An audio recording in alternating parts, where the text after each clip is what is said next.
एक और अहम खबर, अब बरतानिया का सफर करना थोड़ा मुश्किल हो जाएगा क्योंकि बरतानिया ने कोरोना के मद्देनजर कई ममालिक को रेड लिस्ट पे शामिल कर दिया है। रेड लिस्ट पे शामिल ममालिक में हिंदुस्तान का नाम भी है, लेकिन यहां पर रेड लिस्ट की हिदायत पर अमल आवरी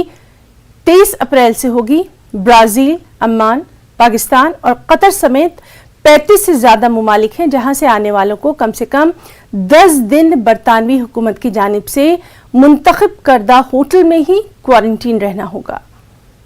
हमारे साथ मौजूद हैं हमारे साथी शैलेंद्र वांगू। शैलेंद्र, बेहद अहम खबर आई, ब्रिटेन ने जिस तरह से एक लिस्ट जारी की है, कहीं ना कहीं कोरोना को देखते हुए तमाम तर इक़दामात, हिंदुस्तान का नाम भी शामिल है।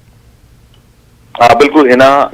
ये लिस्ट जिसे रेड लिस्ट कहा जा रहा है उसमें अब भारत को भी शामिल कर लिया गया है, क्योंकि भारत में जिस तरह से लगातार मामले बढ़ रहे हैं, कोरोना के 2-2.5 लाख से भी ज्यादा केसेस रोजाना आ रहे हैं, तो ऐसे में यूके की तरफ से ये रेड लिस्ट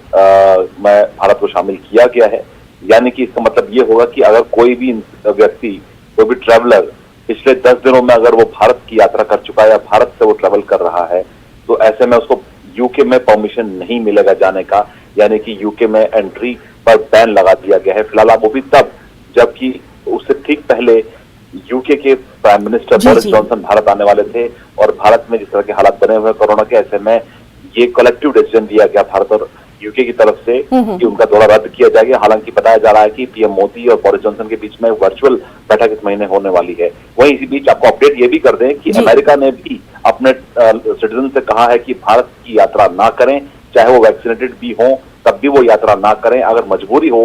यात्रा करने के लिए भारत की, तो अमेरिकन जो सिटीजन हैं वो यहाँ पर प्रॉपर पहले तो